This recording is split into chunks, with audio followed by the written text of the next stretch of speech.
I'm just double checking our connection over here on Facebook.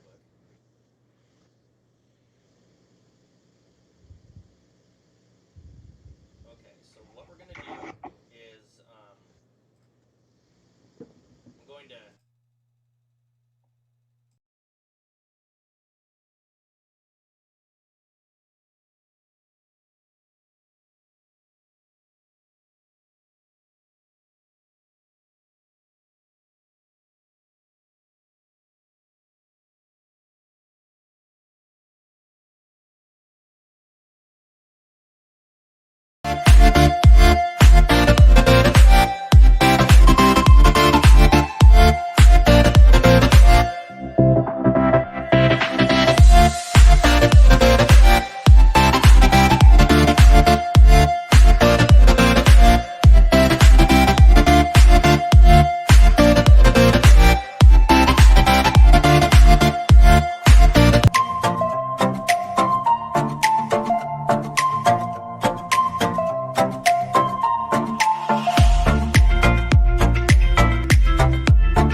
Your attention, please. It's time for the final countdown. The show starts in 10, 9, 8, 7, 6, 5, 4, 3, 2, 1, go!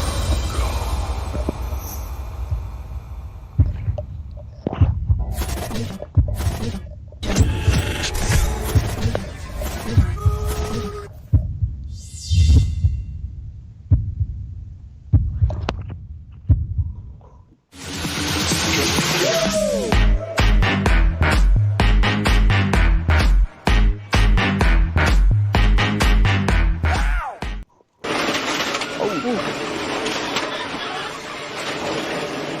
it happens so fast, doesn't it? Kick in the pants. I cut that grass for free.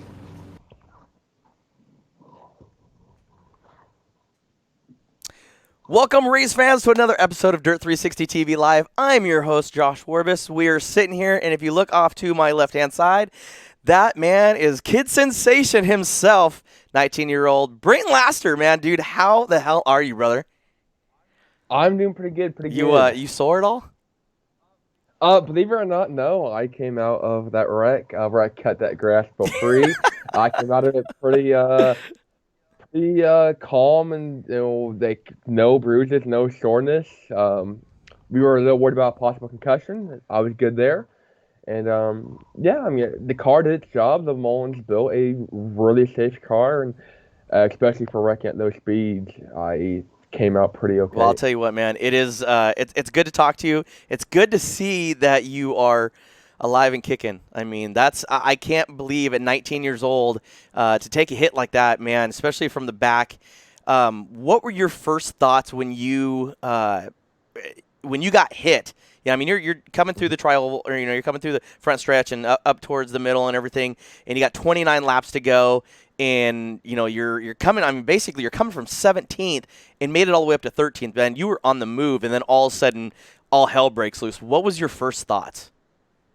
Yeah, we waited until the second half of the race there to really start pushing, and we made sure to stay out of the lead pack for the first half of the race. That way, if there was any big wrecks or anything, we would stay relatively calm. But ARCA isn't really known for big wrecks at Talladega. It's been a couple of years since they've had a big one.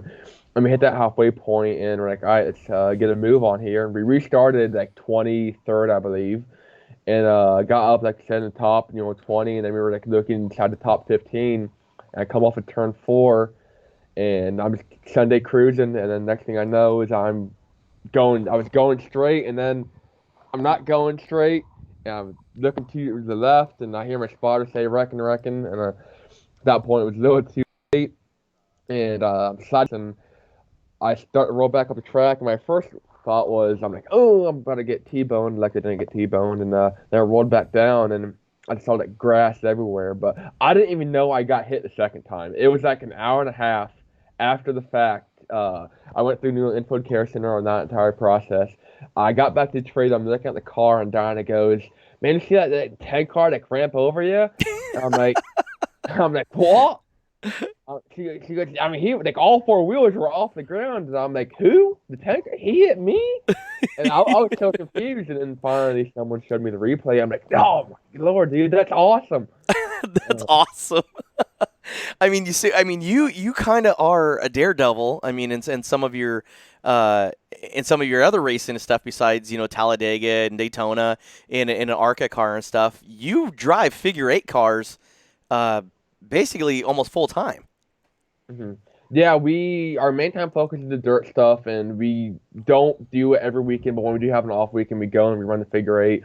And this season, it's been all figure 8. We've been rained out on dirt 7 times now. I know. Trust me, I know. I'm feeling the pain.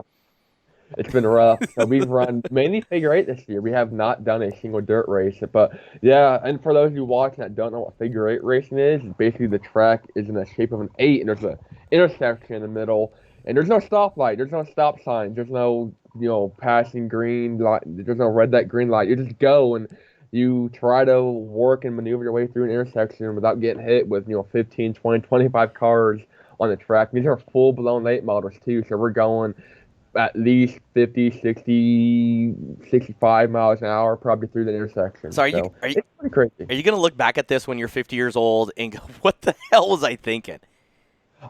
I'm probably going to regret it when I'm 50 years old, because I'm going to be like, oh, my back, But, I mean, there are some guys out there that are getting up there in, late 40s, 50s. I believe there are some drivers up there in their 50s, and they're still kicking. They're I mean, just as I guess maneuverable, and I mean their driving skills have not really slowed down, and I mean there are guys that are still kicking it, and it is it's a young man sport, but with me being 19, I'm one of the younger drivers out there. Right.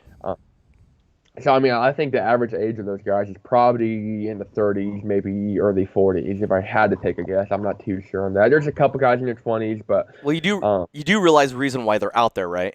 Is because they've been hit so many times, they don't know no different. they're just like, oh, might as well keep doing it, But a lot of people call us insane, especially for spending the money that we do. I mean, we love race cars. And, I mean, we can spend the money on a lot worse things. Yeah. But I mean, hey, we're having fun, and the cars are built really safe, and I mean, we put on a pretty good show for the fans. Because who doesn't love watching figure eight racing? I mean, and that's the thing too is I mean we've had figure eight racing out here. You're from Indianapolis, we're from the West Coast. I've been out to Indy a couple times. My good buddy Alan used to live in Speedway. Now he kind of lives an hour south, I guess, of Speedway.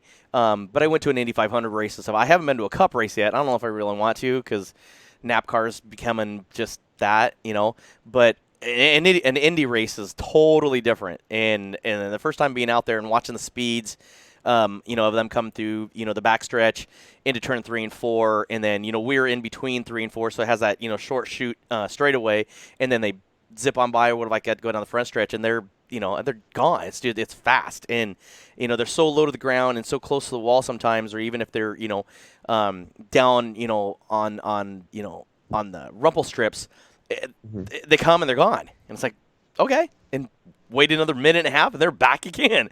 But it's just the atmosphere, the pit party and stuff in the middle, Coke Field that's across the street, all that type of stuff. It's just the atmosphere to be there.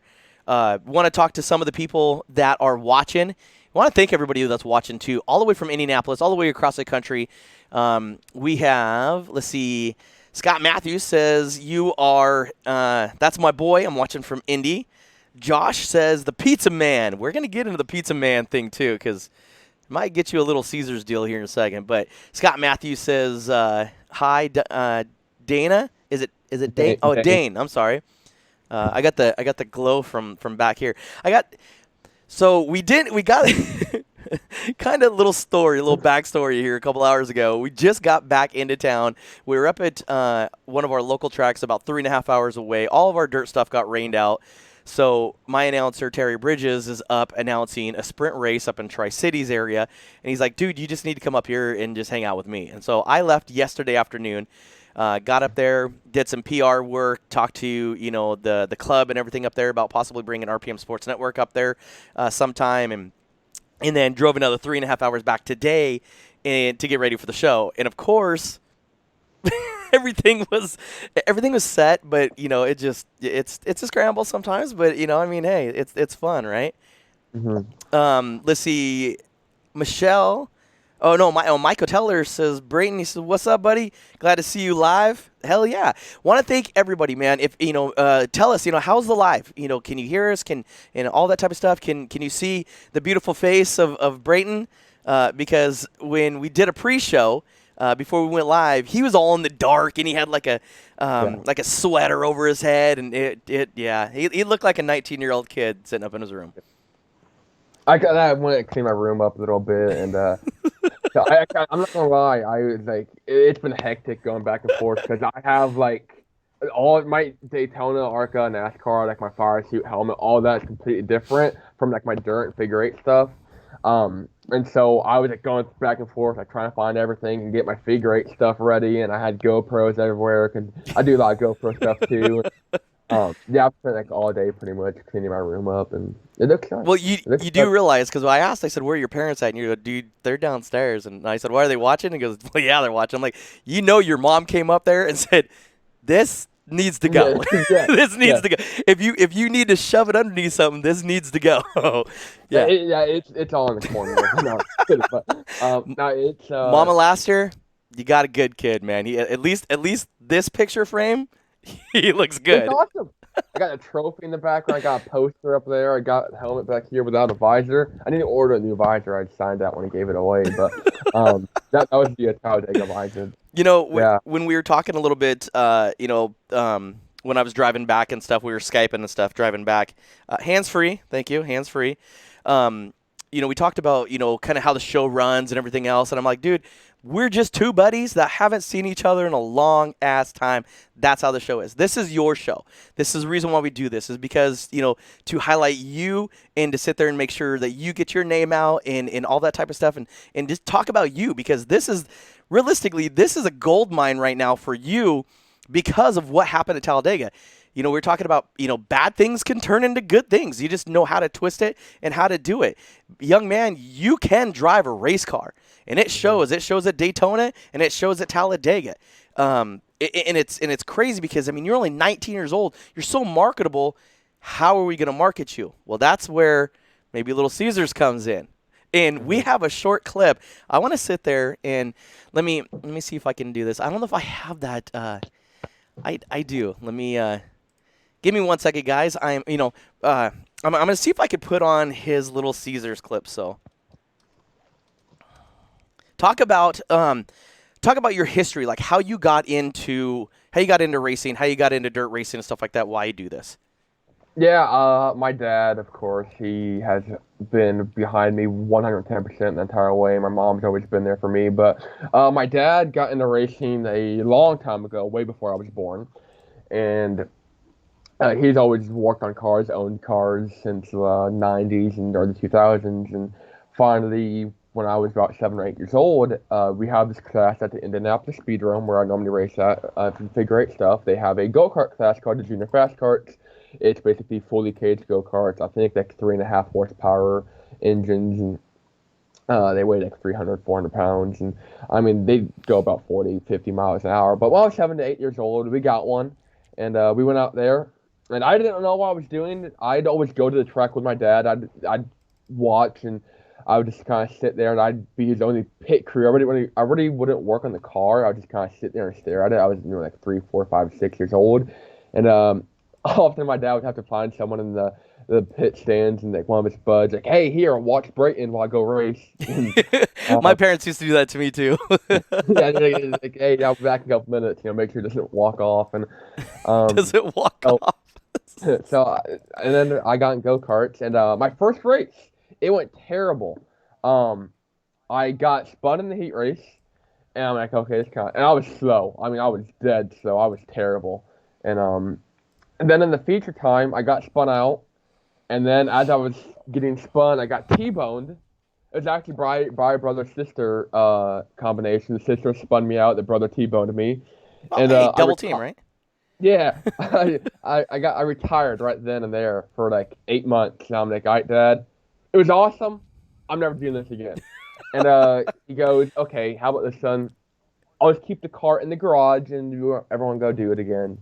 And like 8, 9 months later, I'm like, all right, Dad, let's try it again. And at that point, I had to get a whole new fire suit and everything because I was like growing at that point. And luckily, we stuck with it at that time, and I've been racing for about 12, 13 years now, and I moved up from go-karts into Thunder cars, which is like a hobby stock, when I was 12. Okay. And there wasn't like a kid class for that. I was racing against 30, 40, 50-year-old men. Oh, wow. In a full-size like street stocks. Oh, and, my gosh. We paid $600 for this race-ready 1977 Ford Thunderbird.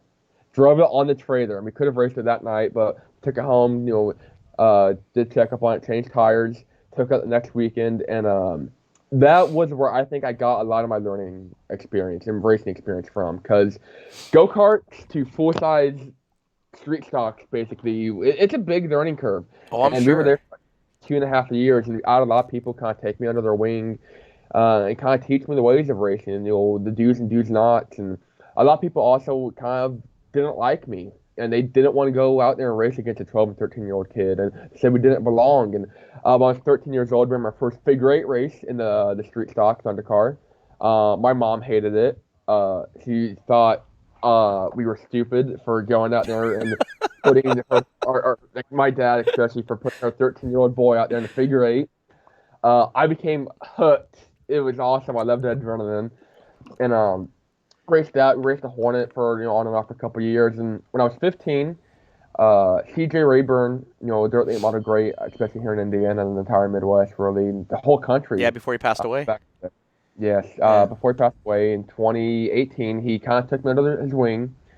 And we're like, CJ, we kind of want to make a name for myself. I kind of want to make it so I can have a career racing. Growing up in Indiana, watching my dad race, and that was kind of all I knew how to do was race. And if anyone knew how to be successful at racing, it was CJ.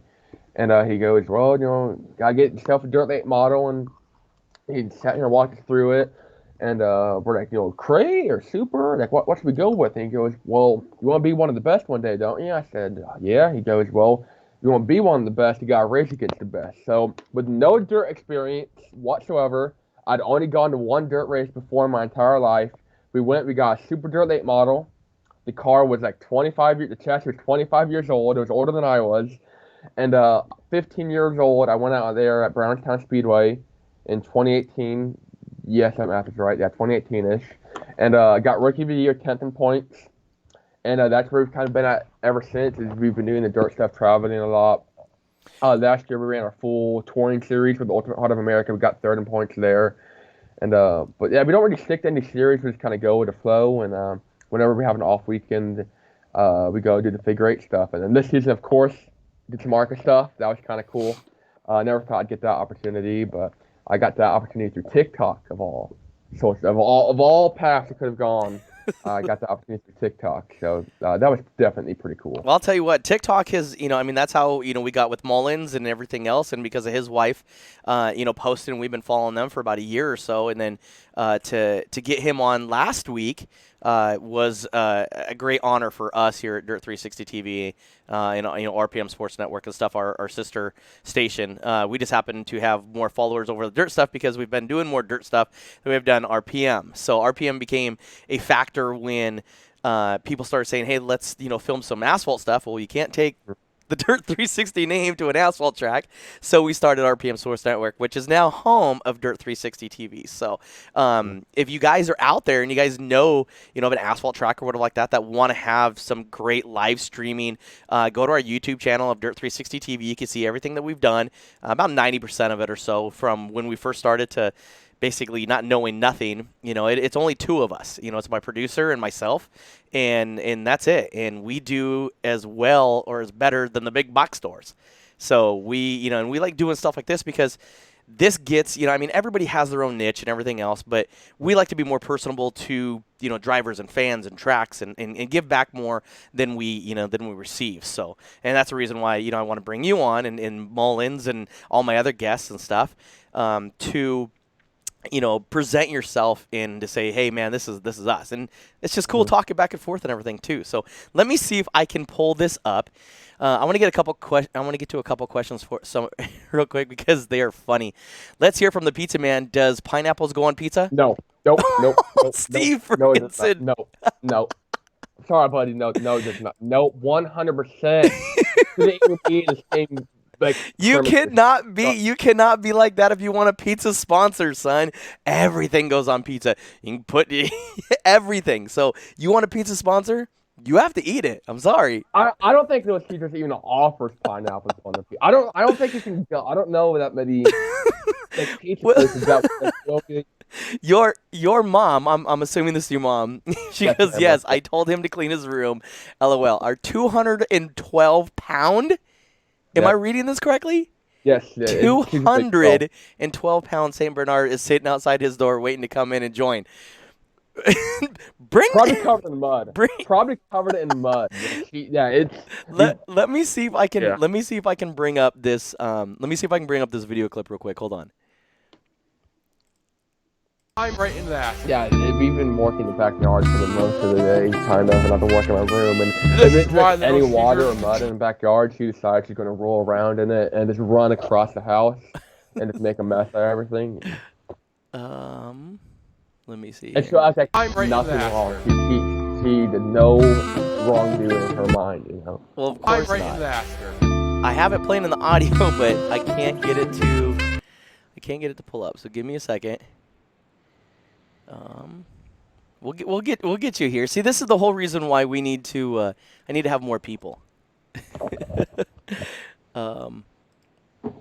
Your pizza commercial is. I don't even know where you even came up with this thing, but it was when I first saw it. I didn't know what I was watching, and for some people out here, you might understand why.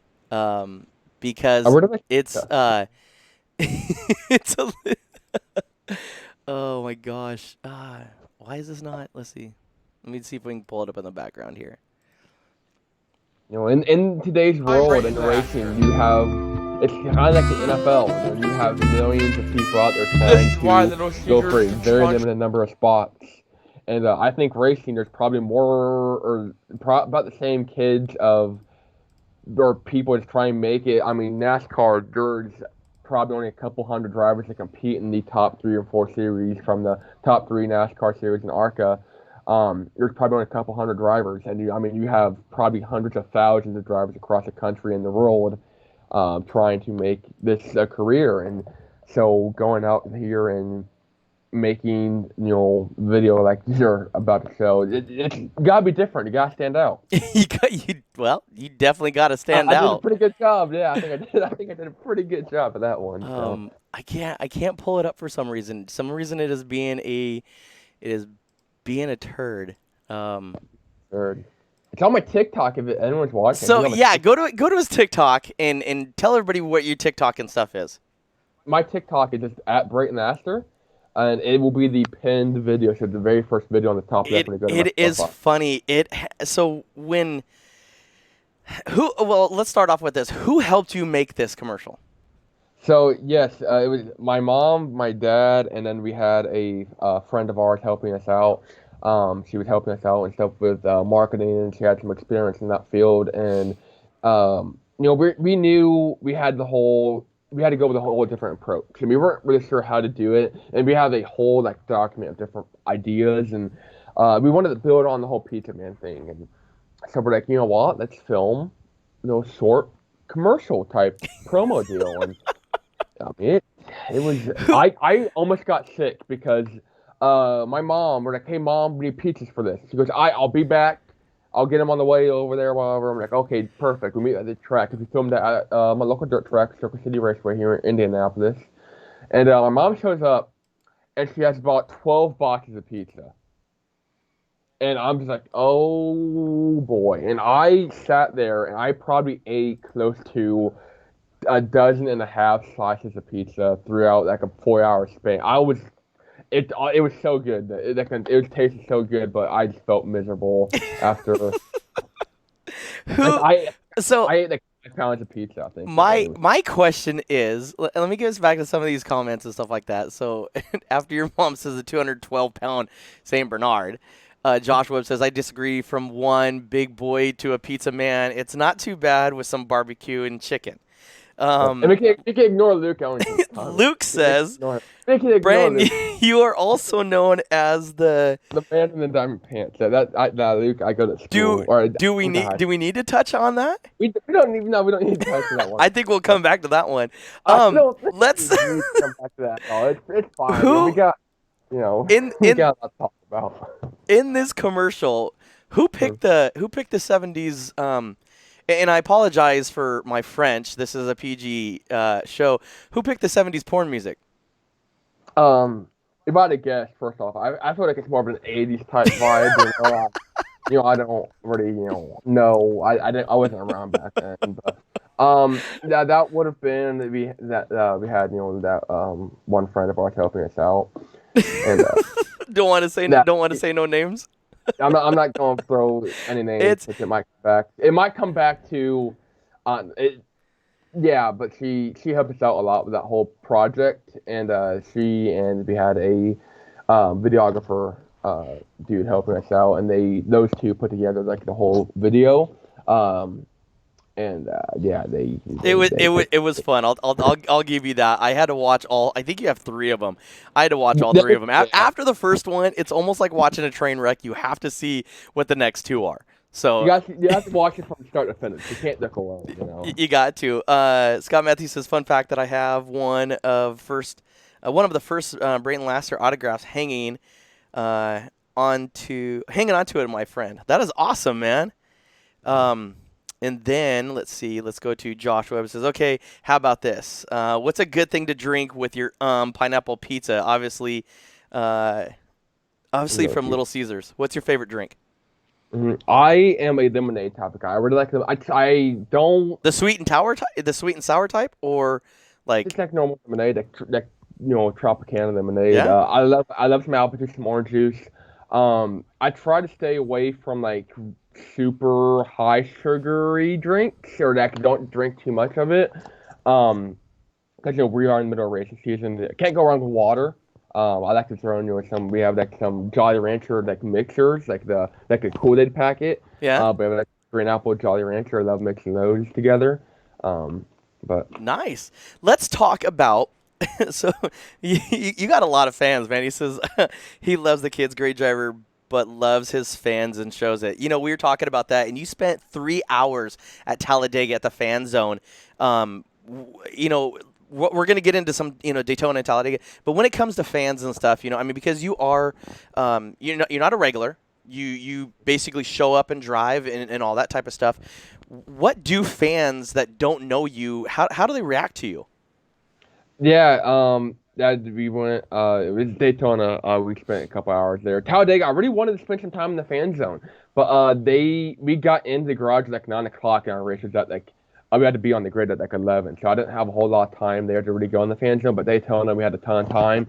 I spent 2-3-ish hours here in the fan zone, and it's a very unique interaction for the fans. It's not an interaction they normally get to have, especially there in the fan zone. You're right there in the across from the pit area or next to it. And they have some drivers come in and they'll get on stage and they'll talk, but they really don't go up and meet the driver, or they don't really meet the fans. And I was going like. There was this group of kids, for example, and they were all wearing like little fire suits, like their favorite driver fire That's suit. cool.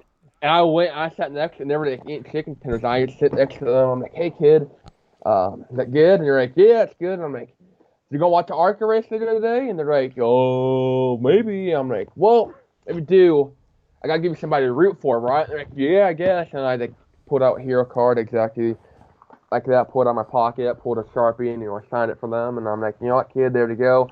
There's a new driver to root for." And I went and just kind of did that to all kinds of fans and took pictures with them. I photobombed some people. It was pretty cool. And you hear a lot of stories. There's some older drivers in there from the 70s and 80s, which you would never recognize. They ran, their fair share of races there, but they're just sitting there in the fan zone, and no one really knows who they are, and I had no idea who they were. But you go up and you listen, you talk to them, they tell their stories. Like, this is so cool. Yeah. And it's just real neat getting to hear their stories and give them someone they can relate to almost on a personal level to root for. You're talking about people wearing, the fans wearing driving suits, sort of like that. Did you see anybody like what's on the screen? Anybody wearing a duck suit? Yeah, I'm pretty quacked, I guess. And that was at Talladega. That was our kind of thanks to Dinah and William Mullins. Dinah, she has pet ducks. She loves her ducks, and that was my dad's idea. So where did you get the? Did you go to like Costume Center or whatever like that to get the we suit? ordered that off of Amazon, I believe. I want to say it was from Amazon, but yeah, that was the worst part about that is Talladega is hot and it's humid. And that was before practice on Friday, and I was like burning up. Did you go out to the fan zone or whatever like that in that thing or whatever, or did you just kind of walk around and then go back in? No, but I did do an entire lap around the pitch, and Oh my God. Bill Venturini walked up to me, he goes, "I'm not really sure what this is." Now I'm like, "It's a duck." It's a duck. He's like, "Okay, but why?" I'm like, I want to be Dinah's favorite duckling, And I think he appreciated that. I think they had one hell of a time when I was talking to Willie. He's like, yeah. He says all of a sudden here comes Brian out of the hauler in a duck suit, and we're like, what the hell is this? And from my understanding, from everybody over there on the Mullins team or like that, thought it was just absolutely funny and awesome, man. That's kind of cool. He says you guys meshed real well. You have a great personality when it comes to adapting to a team and just bringing like a good life form a good sense of humor, good sense of understanding, and then when it's time to do business, you're there to do business. So and that's kind of cool. You can't find that. A lot of people are just either real serious or they're not. Type deal. So. I want so let's get off this. Let's talk a little bit about Talladega. Let's talk a little bit about Talladega, and you had a little bit of in-car audio. That in-car audio and stuff was something that was colorful, but you talk about you're doing 190 miles an hour down the front stretch or whatever, and all of a sudden all hell breaks loose. Let's hear a little bit of that audio here real quick, and I'm gonna get your point of view on what you thought about it real quick. So inside and straight back. From the inside.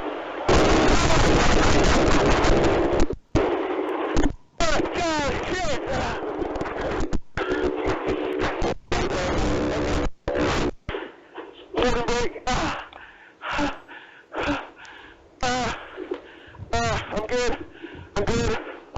I think I'm good. Son of a crap, dude. Glass everywhere. That's okay, Bart. Take a deep breath and put your net down so they know you're okay. Take your breath there. Take your breath. and that came from your TikTok, and so that has to be one hell of a jolt. Again, I mean, I'm sure it just took your breath away in trying to figure out, like, whoa, what the hell just happened? I mean, did we just explode? I mean, did the world just end? What were your first thoughts when that happened? And all of a sudden, man, now you're spinning. You're now at 160 miles an hour after spinning, and you said that you didn't notice that the 10 car actually up and over, the top of your car. Yeah, I was, like I said earlier, I was kind of Sunday cruising, I was chilling in the back of the pack. I really didn't expect for us to wreck kind of that. I mean, things were looking a little dicey, but nobody was really doing anything too crazy. And, we still had 29 laps to go, plenty of time to really kind of make your way towards the front. And I was on the outside lines kind of cruising, and next thing I know, I mean, there's no audio cue, there's no visual cue. I don't see it in my peripheral vision at all. I just get hit out of nowhere, and all I know is I'm sideways going through, coming or in between the turn 4 and the tri over there, going 160, 170-ish miles an hour. And the next thing I know is I'm kind of facing backwards. I'm going through the grass, and I'm trying to get on the throttle, keep from going back up the track. But the first hit, I didn't know it, the dislodged battery, so I didn't have any power to the car. And I'm just going through the grass, and I can feel the car backing up towards the track. And I look over and I see a white car kind of in the distance. I believe it was Caudell. He was going through the grass there too. And I'm backing up to the track. All of a sudden I do like a quick 180 and I roll down the track. And it just, like, I had my breath. I believe it was like 13 seconds from first impact to stop. And that was 13 seconds of, oh shit. I said over the radio, there was some static there at the begining. There were some more colorful words. Yeah, colorful words. But it was more, to see my heavy breathing or hear it, it was more, I guess, breathing or breaths of relief that it was like over, because you don't know what's gonna happen. You don't know what's coming. You can't really look out that right window too much. And I was like doing do you hear me? I'm okay. I think I'm okay. I'm doing a limb check and make sure I'm alive and breathing, and all my limbs are still there. I see grass everywhere. I'm kind of looking around the car, and I'm like, I'm like Ricky Bobby. I don't know what to do with my hand.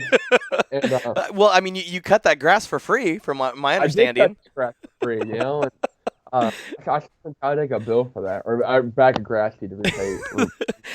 But I tried to reach the fire of the car because I didn't know how bad the damage was. Right.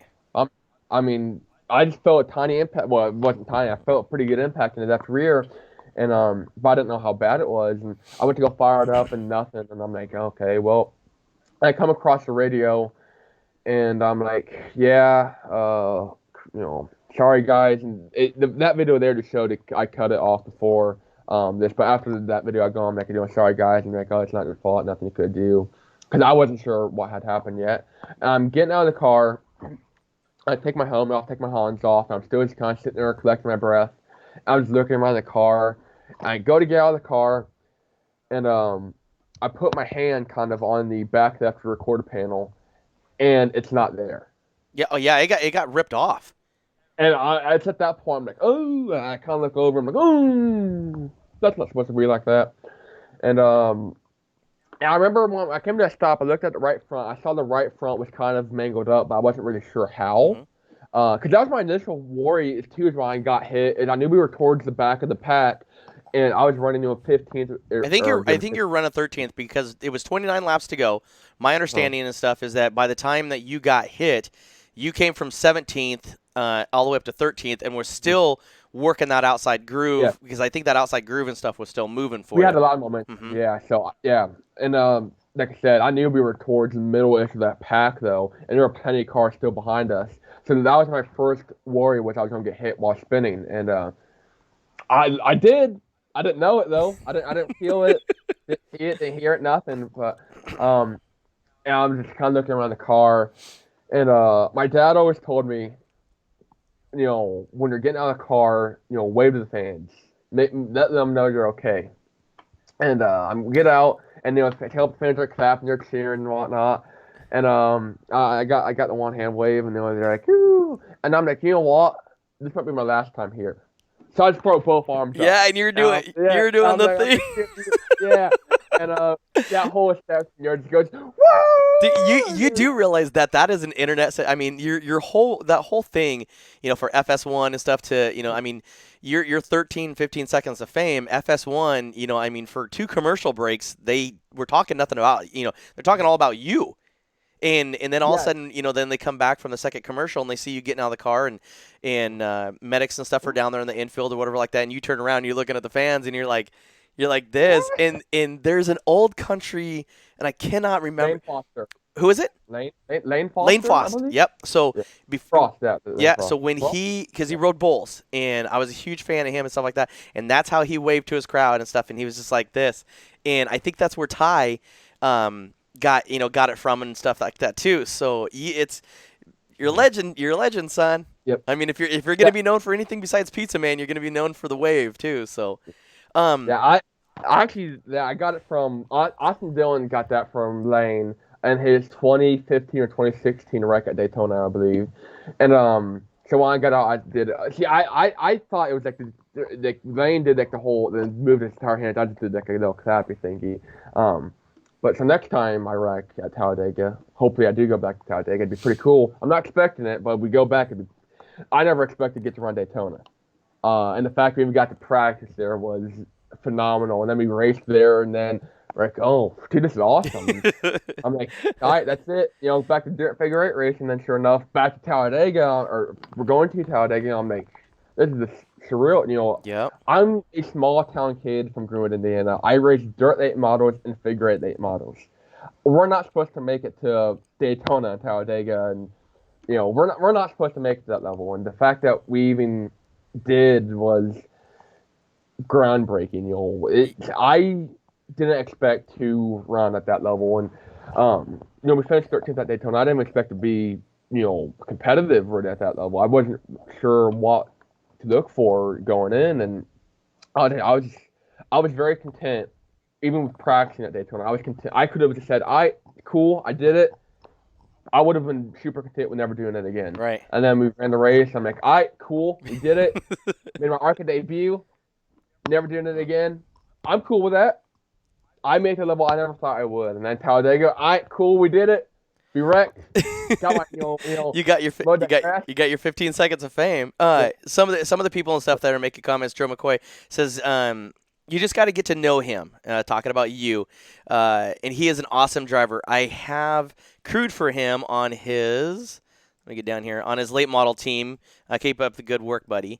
And then Richie says, my favorite is Brayton.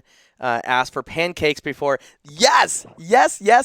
Okay, so we're going to get into that. You sat there and asked for friggin' pancakes to your spotter, and he's like, dude, we're not getting pancakes right now. And you're like, all right.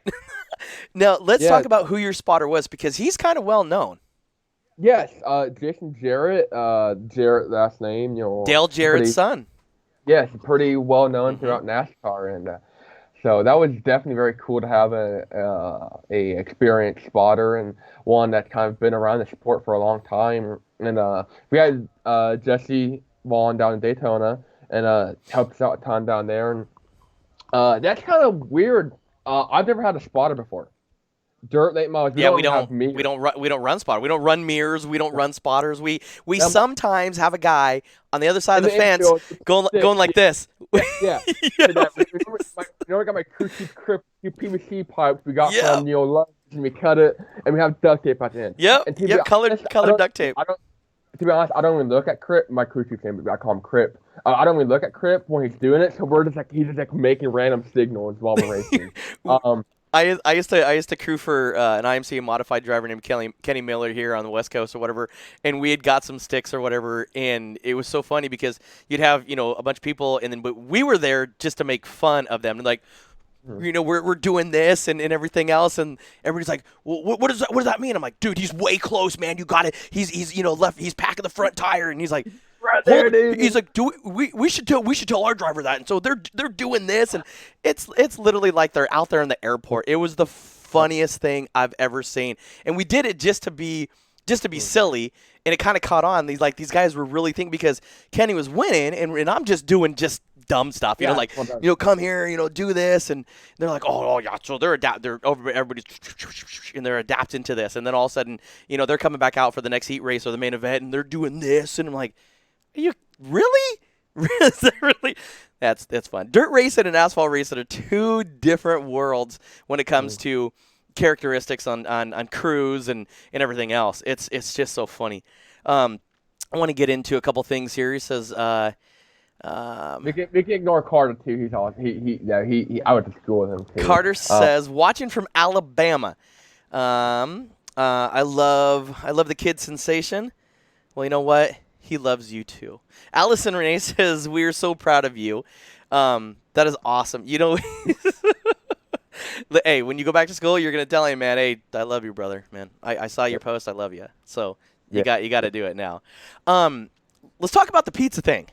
Where did this come from, and why Little Caesars? Why not like Pizza Hut or Domino's or mom and pop down the street? Why Little Caesars? So pizza, I like pizza, to be honest, a lot. And the Indianapolis Speedrome where I grew up racing, they would sell pizza at the concession stand. And my dad would be like, here's $10, go get me a cheeseburger, get you whatever. I'd always come back with a slice of pizza.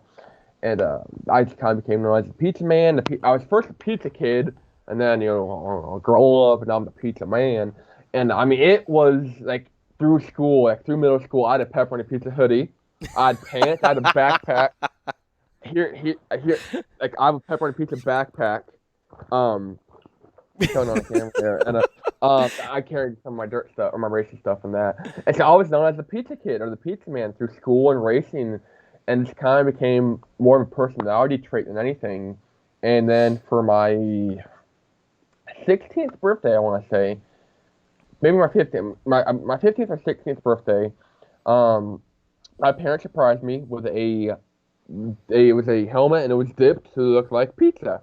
Is that the one that's in the back right now? That is 2.0. Okay. That is our Daytona, and that's like our ARCA NASCAR helmet because it has like all the radio stuff in it. Yeah. But I still do use that original helmet today and all my like dirt and figure eight stuff. It's my duffel bag in the closet. But that really kind of took it to a whole other level because everything I raced at that level was like I did some go-kart. I did some like adult go-kart stuff too for a little bit. And the figure eight cars like open cockpit, and the dirt cars are pretty open cockpit, especially photographers from the infield would get like a head-on shot, and you're just a kid with a pizza helmet. Right. And that's kind of took off, and from that point on, I guess early in my career, I was kind of known as the pizza kid and the pizza man, and those Caesars, and I like those. I like all pizza. I have not found a bad pizza place yet. But those Caesars, they are kind of looked on as the underdogs, the little guy. Wow. Kind of like me. I'm kind of like looked on as the underdog and the little guy. So, they're taking on big pizza, and I'm taking on, NASCAR.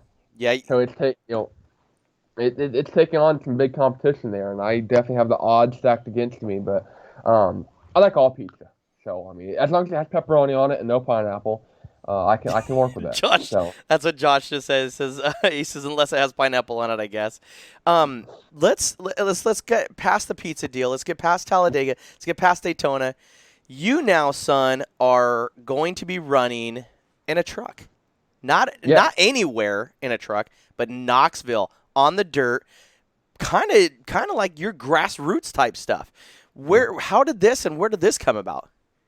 yes, so like I said, I've been racing dirt late models now for the past 3 or 4 years, and I mean we didn't really expect to get a truck ride or anything like that, but it's kind of funny because we're talking about the Mullins and the test down there in Daytona. They had 5 drivers drive down there in the test in January. There was Blake, Lothian, Brad Perez, Logan Clark, and Cole Bruce. Blake made his debut for Rion Brothers at Martinsville a couple weeks ago in the trucks. Brad made his debut for Rion Brothers at Coda, and now I'm gonna make my debut for Rion Brothers at Knoxville. Which none of that is like intent. It was all by coincidence. That these drivers from different backgrounds, kind of Brad's a road course guy, and Blake and all them are like late model guys. Right. But we all somehow end up racing with Rion Brothers, which is pretty cool. But yeah, we kind of wanted to see what obviously we had on the table, and we kind of put out there that, hey, this is me. Let's see what we can make happen. And we got connected with Josh there, and he has been fantastic. His entire team is awesome to work with, and we're just really excited about Knoxville. And now, where are they based out of? Tell us a little bit about who they are and where they're based out of, because right now this is the time we'd like to plug these guys. These guys putting you in the ride. Where are they from, and how is this going? I mean, are you getting sitted for a seat? Are you going to do any testing prior to? Yeah, so Knoxville, I don't know if we're going to do any testing. I know iRacing, I do iRacing a lot, so that's how we're going to kind of practice for that. But Okay. they're based out of Charlotte down there, and they have a wide variety of different trucks, normally number 33 and 43. They might run a couple different numbers depending if they have multiple drivers. They have some Xfinity cars too. But we're just really excited to work with them, and we're going to go down there and meet them actually in person, get fitted for a seat, because I'm a fairly big kid. I'm about 6'2", 6'3", and 240-ish. Definitely like bigger than your average race car driver. Let's put a picture up of what you look like. I mean, because you are. I mean, you're pretty good tall. I mean, I'm 5'7", so I mean, you're way up here when it comes down to it and stuff. And I mean, you kind of tower over Mullins and stuff too. I mean, the top of the car is like here to you. Mm-hmm. Yeah, I get asked that a lot, like, man, how tall are you? And I think I might be a little too tall for an Indy car, which kind of sucks. Because Indianapolis Indy car kind of goes neck and neck. But you're like a Michael Waltrip. Michael Waltrip's a big dude, and the whole reason, the safety roof deal, when it came out here, I think 10, 12 years ago, when he brought it to NASCAR and stuff, says, hey, we need to, if the car, flips over, if you get hit on the side, or you can't get out of the car, you need to have like an escape hatch, right? That was one of the cool things. Now NASCAR has that. I think should have been adopted years ago, but he was a big guy too. Yeah, so that's pretty cool, kind of, to be known as the tall guy. And down there in ARCA at the Daytona race, I think I was in the driver's meeting. I was kind of looking around, and I'm like, this is weird, because like, there's a lot of people that are kind of like sort of around down there. I'm not towering over them, but I mean, I'm just kind of looking. I'm like, I think I might be the tallest driver here, And Talladega, Richard Garvey, I believe he was about the same height or just a couple inches taller. Like I think he was like 6'5", if I had to guess. But that, so I mean, it's pretty kind of. It's difficult, to be honest. I mean, I can't go and hop in anyone's car. Like if it's like, hey, Brayton, come drive my car, and they're like 5'6", 5'7", I'm like, right. Well, at least in the truck and stuff, you're going to have a little bit more of a ceiling height than you do, in an ARCA car or anything else. So that kind of gives, a little bit more. Have you seen the new next gen truck series? No. Take a Not look sure. at it. It's Toyota's new next gen truck. It's cool looking. I'm not, I'm kind of old school or whatever, so I don't like a lot of that, new type stuff. But the new truck, I just saw a commercial with Kyle Busch on it, and the commercial was them trying to break in the garage to look at this truck or whatever, and Kyle comes up and shows a flashlight on him and says, "Hey, just go grab your helmet, man. Let's just go. Let's just go race." And I'm like, "Cool." And it's a cool looking truck, so you might have to check that out.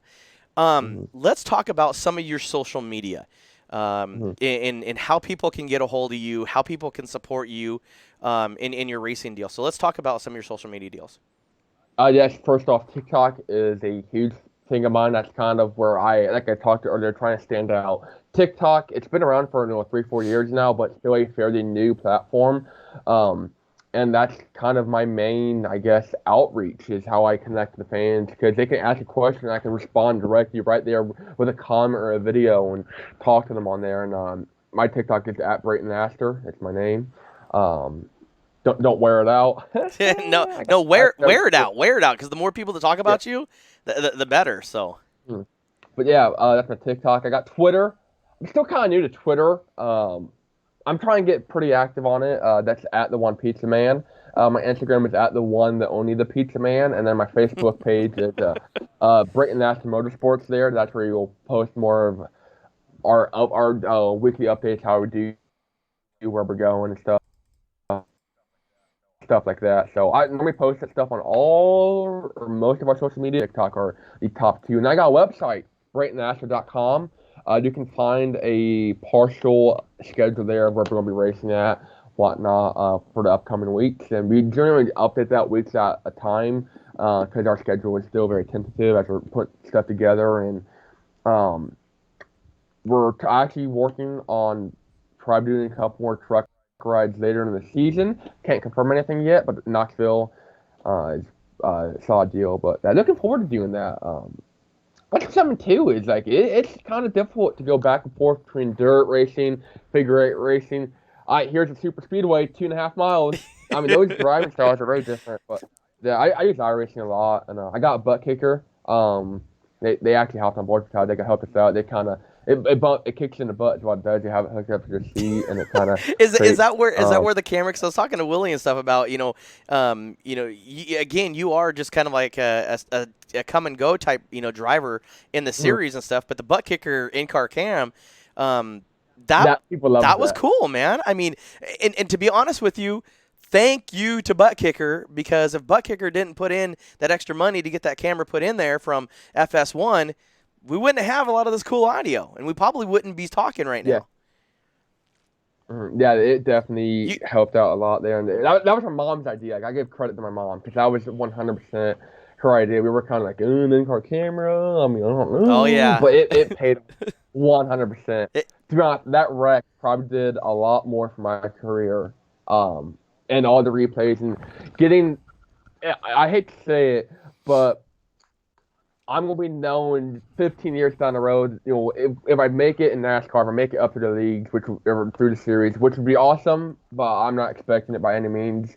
Or if I'm still racing on dirt stuff, I won't have people come up to me, "Hey, were you that kid, a decade ago that got used as a ramp at Talladega?" I'm like, "Yeah, that was me. I cut that grass for free." That should be your line is that you cut that grass for free. I think if you ever get interviewed, and I'm sure you are. I mean, you're a good, bright kid. You got a great talent. I mean, you across the board, you can do a lot of things. Dirt late models, figure eights, super speedways in asphalt cars. I mean, you've got a great talent, young man. And like what we talked about before, before we went live, is use this. I mean, this is your great opportunity. And like Mullins and stuff says, is that this is an opportunity. You're sitting on a gold mine, young man. And now you're in a truck series. Now you're getting more TV time. You're getting all of that explicitity. And this is the time for you to, it can be overwhelming. Don't get me wrong. It can be overwhelming. But it's how you handle it that's going to make you either a better person, or it's going to just keep you out in the lower series. A great person just talked to me the other day. Well, actually last night after dinner, and you hear a lot of these people: Kyra Larson, Tony Stewart, Jeff Gordon. All these guys would have like that came like from the the dirt series, right? and they all talk about where they're at now. And it's like, okay, cool. So when I come up and I interview somebody or whatever, and I say, hey, how's it going, blah, blah, and they're like, oh, yeah, we want to thank these sponsors and these sponsors, these sponsors. They never say where they came from.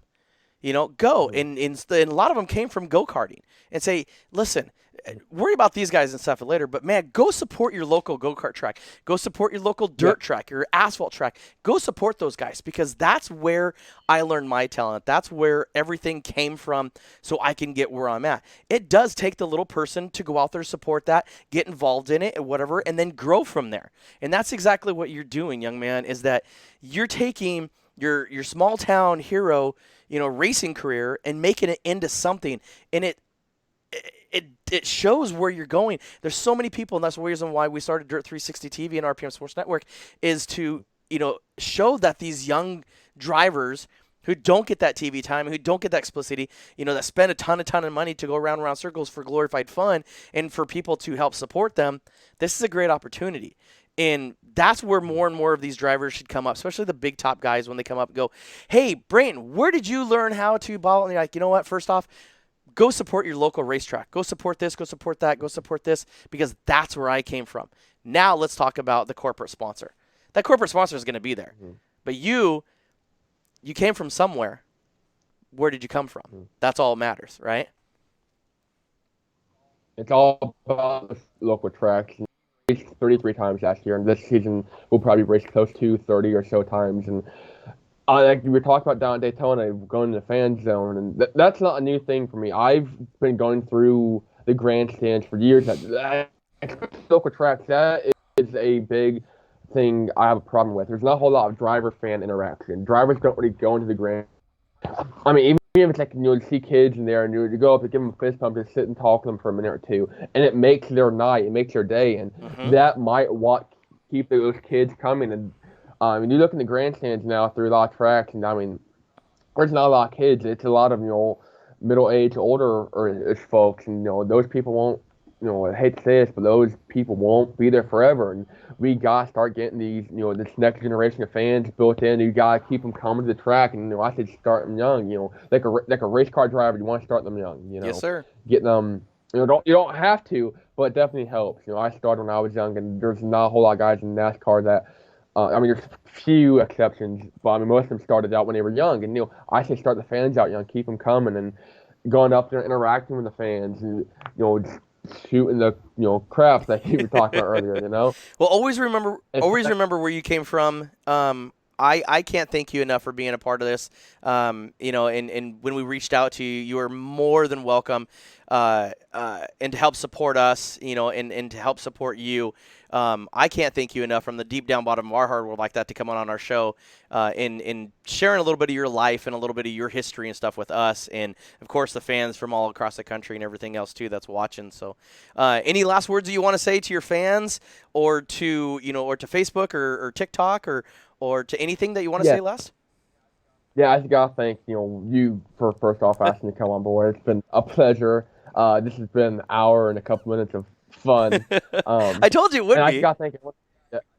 I just gotta thank everyone for listening in. I've had a lot of people hate and doubt, and when I actually got told to my face, when we said we were going to Daytona, I got told that I was going to kill somebody there because I didn't have the experience, and it kind of breaks your heart to hear that, and like, okay, I'm just going to go out here and prove them wrong, and that's what we did. We've proved them wrong, and I'd like to thank a lot of the fans for their continued support over the years, and some I've never met.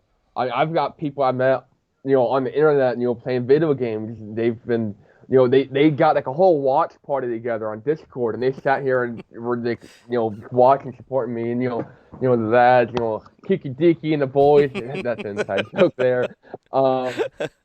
But that whole group of guys have supported me, like Lou Carter and Isaiah and J Rod, my whole friend group there from school, and Gentry and all those guys. Like, there's all these little circles have just kind of come, and from the track, outside the track, have just kind of come and supported me, and parents, of course, guys at the shop, Crit, my crew chief, Chad, he helps us out a ton too, and we just got people all over, and Richie helps us out a lot too at the track. It's a small town effort is what it is. I mean, we have hundreds of people supporting and helping us, and that's what it's about. And KB and Hodge, they know who they are, but they go to the track and make sure we don't do anything stupid. But I mean, it is a small town effort. Everyone, we got Kenny there; he helps us out, and I mean, I'm name dropping now, but I mean, it's awesome. The amount of people we have helping This us. is the time to name drop, man, because without support, without that help, we can't do this on our own. I mean, it's a struggle when we do, but to have that help and have that support, that's where it starts to get a little bit easier. You don't have all that weight on your shoulders and everything else, and you can focus on what your main job and stuff is. Luke Ellington says Jared wants to say hello. He says he's very proud of you. So. Tell Jared Autobot that he worked at car wash, so I tell him my dirt car's looking a little dirty. See if we can come bring it by. But that J-Rod, the whole group there. That's like my high school, middle school friend group I've had. We've been friends for 6-7 years now, so that's pretty cool. They've always they knew me back when I was still in the Thunder car and go-kart days, and now they kind of get to see a kid they knew. I used to be like the nerdy Pokemon trading card pizza kid, and I mean, I used to be a big nerd, and now they get to see firsthand. That's possible for a kid from Greenwood, Indiana here to make it to a big national stage. And I got a lot of support too from my old high school. I got teachers messaging me constantly, and that's just really cool to have that. And the elementary school teachers are like, "Hey, Brayton, that's so cool," and it's just so cool the amount of support and effort we have behind this, and the amount of people that have reached out and just come like, "Hey, Brayton, how's it going?" And I'm like, "Oh, this is awesome." But it's been a journey, and Knoxville and June 18th there, and it has been quite a journey, and I never thought I'd get to be here talking about how I'm going to make my NASCAR Camping World Truck Series debut here in a couple months. But it's just been crazy, and it wouldn't be possible without the support of those hundreds and hundreds of thousands of people that have just kind of been there for me across the years. So I just got to thank them and everyone.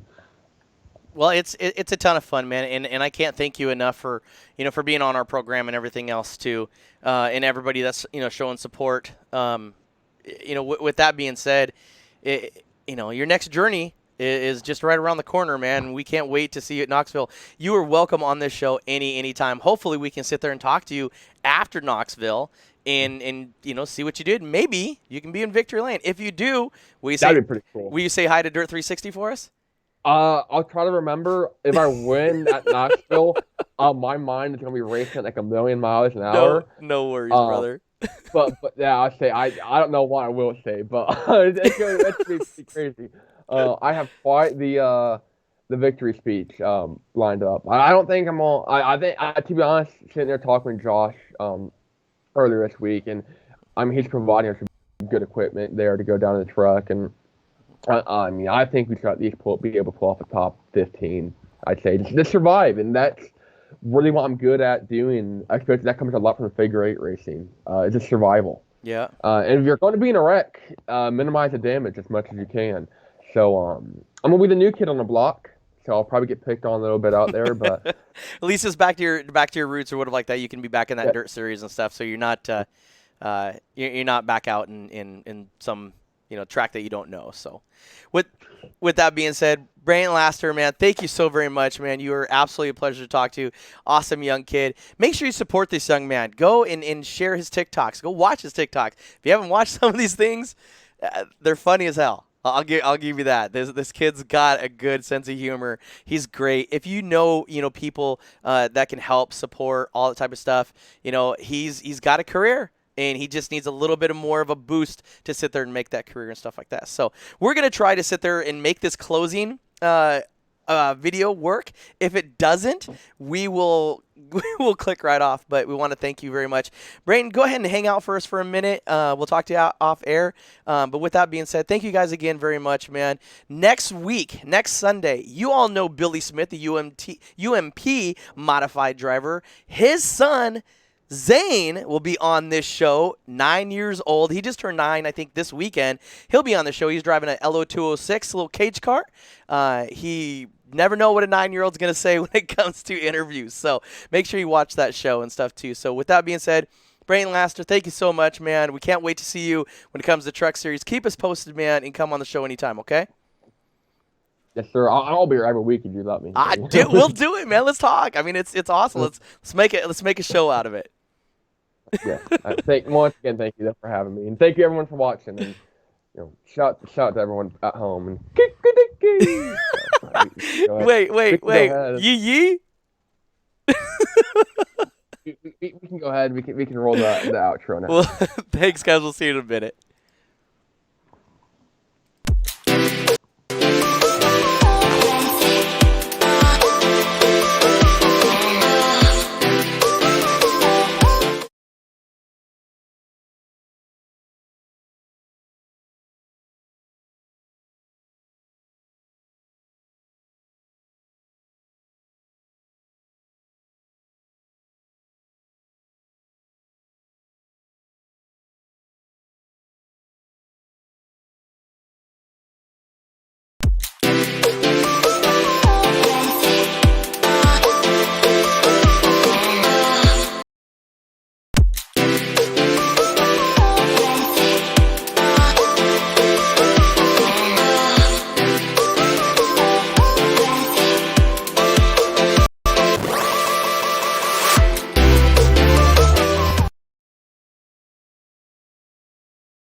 Have a free weekend. Just want to bring him on the show. Shoot shit. Let me know. Yeah, I'll come on board. We do. Let me stop this stream here real quick. Hold on.